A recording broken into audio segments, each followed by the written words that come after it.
Hi guys, it's Christine. I wanted to come on and do a video, and I think I want to name the title of this video God is Removing the Old Guard. God is removing the old guard.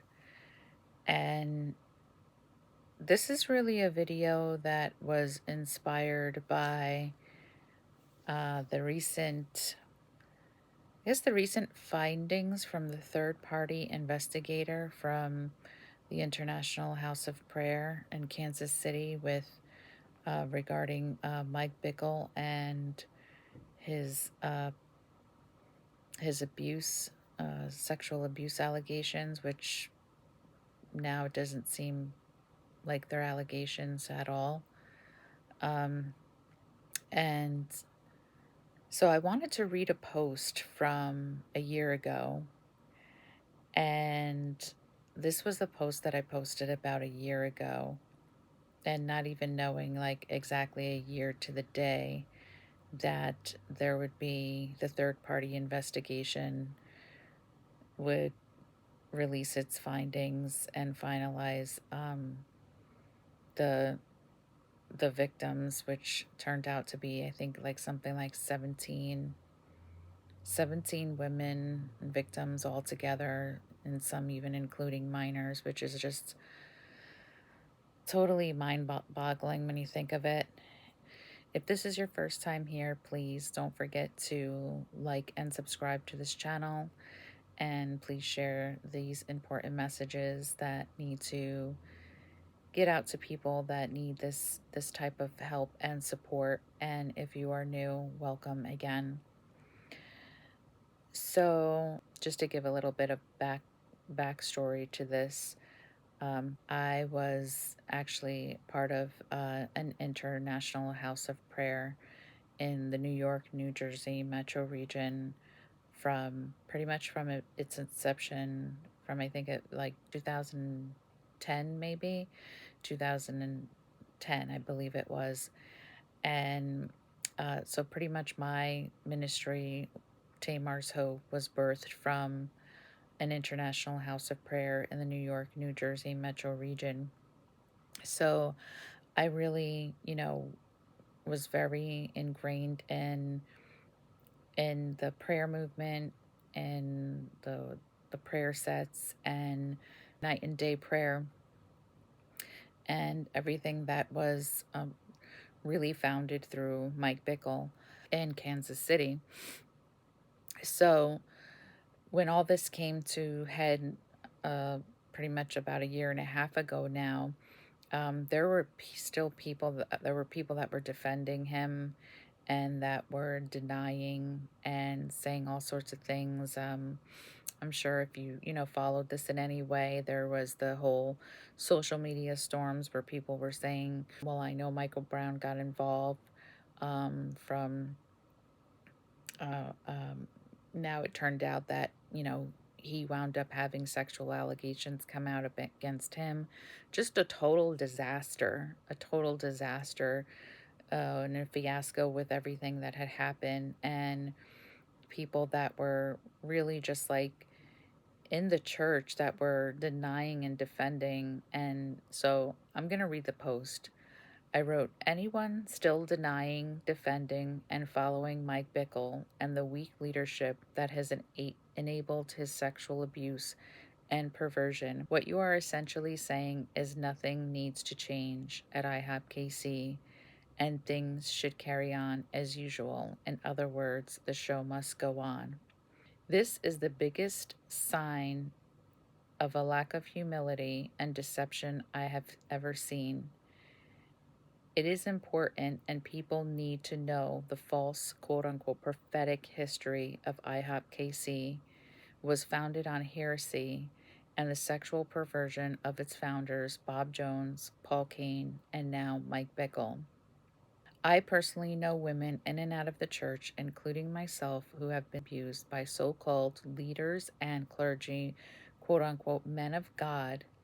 I know women who were shunned and turned away with a haughty look and a blind eye by men and women alike. They were treated like the harlot and seen as the perpetrator instead of the victim. Some women went back into the world, overdosed, and died. They were mothers, daughters, sisters, and friends. The church failed them miserably, mainly due to people's insecurities, hurt egos, and superiority complexes. Any person, any group, or organization, or people group still defending, denying, and following Mike Bickle and this type of cult of personality should be marked and avoided. And I am so glad that I listened to my discernment and I left that toxic environment, because looking back now, guys, what a lesson well learned in really listening to your discernment and your intuition and what God is telling you.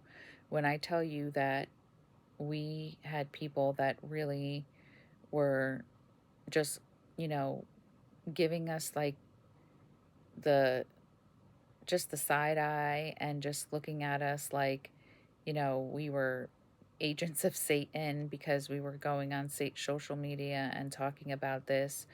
We weren't being, good Christians because we were going out and we were mainly because of the work that we do with our ministry and Tamar's Hope on the Street to women caught in bondage to exploitation and SA abuse, and being a survivor myself.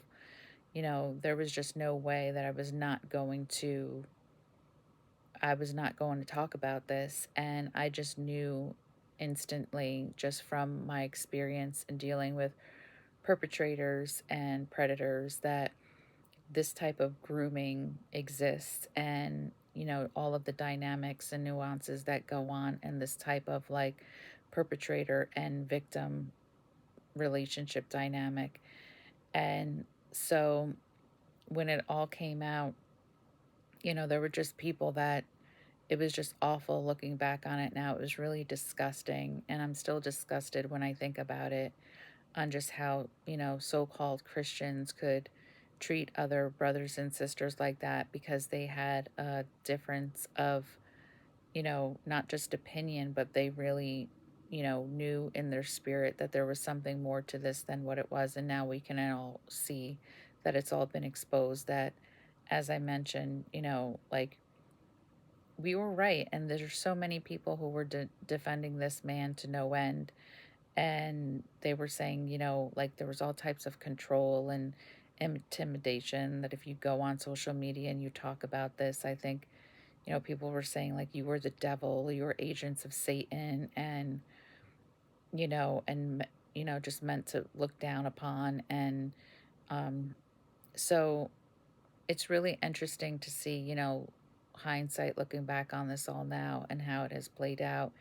And no doubt that those same people are now saying, oh, what a shame, that that happened, when they were the same people who were, you know, doing, you know, throwing rocks and hiding their hands and basically doing, what now they say, they weren't doing, or denying it, and, trying to act like, they didn't do those things, and or say those things, or treat people in that way.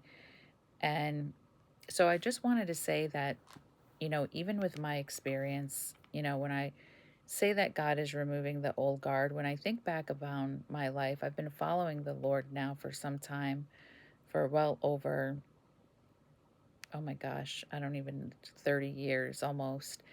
And when I think about my experience and what I went through, even with people in the church, and I mean, people for decades, I mean, this is not just something like people that I had just met, it was really just relationships. It's interesting to see now how many people had that attitude of just having that superiority complex of being associated with such a big name and such a big organization, and how pride can really come in and make us think that who we are is, more. than really who we really are, and you know what's going on behind the scenes. We really have to make sure that no matter where we are, and no matter what kind of platforms that we have, and no matter what kind of influence that God has given us, that we don't let it go to our heads, and we don't allow ourselves to get so puffed up that we treat others that we don't even know with contempt and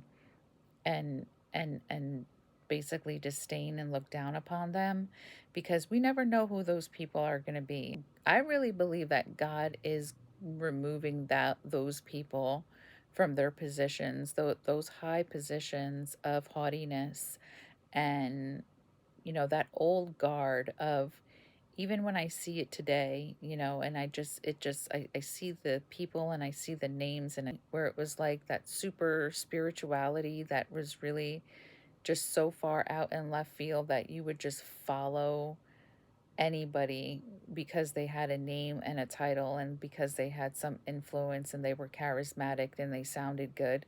But now, looking back in hindsight on everything, we can really see, what has happened with so many of these leaders that were really out in the forefront and were really like, had all of these followers and had all of this influence and had this charismatic ministry and these, platforms and these voices. And how many of them have fallen. And it's so sad to see. And how many people that they used and abused and mistreated and looked down upon along the way and just discarded, and they were left to make them feel like, you know you're nobody, I'm somebody, get out of my way, I've got something to say. I've had this encounter with many people, and I'm not going to name names, but if I were to name names, I would tell you that you would know who they are. And they are these these people that have this type of platform and have treated people in that way, and that I know I've experienced personally myself, and it's not right. It's not right. You know, to whom much is given, much is required. And we're really responsible when we stand before the Lord and we give account, to those people that we might not even know of them. We might not even know their name, but the way that we treated them really made an impact on their faith and their walk with the Lord. And even to the point where many have turned away and many have left the church, and which is unfortunate, but still, if they were possibly had a different experience and they were possibly treated differently, maybe that could have been avoided. So, as I mentioned, I think this is a great learning lesson for me. It is a lesson well learned, in spite of all the pain that I went through, in spite of all the ridicule, all the mocking, all the slander, you know, all the ostracism. Yes, at an IHOP, International House of Prayer. And I'm grateful that I'm no longer a part of that.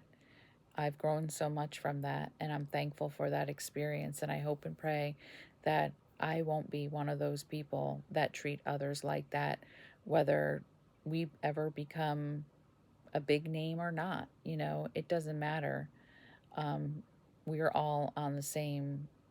It's level playing field at the cross. So I really wanted to come on that, and I really believe God is changing the guard. I really believe he's getting rid of that old guard, because they did not handle their authority. They did not handle their their platforms with accountability. I mean, so many people, it's ridiculous. So many people, so many pastors, so many leaders, so many, like, you know, people that were out in the forefront that have just fallen, and just have their ministries have really, been put on the back burner, because, just because of the way that things have transpired and everything that has really come out and been exposed. And I really believe that it's God that has done this house cleaning. And I think those that have humble hearts and that really are, and maybe even at one point, all of these people were in that place. I don't know. Maybe at one point they did have a humble heart and they were accountable and responsible for the ministries and the platform that God had given them. But somehow along the way, maybe they just got too big for their own good. So I just wanted to come on here and share that. And guys, once again, please don't forget to hit that subscribe button. Please press the like button. There's people that need to hear this message.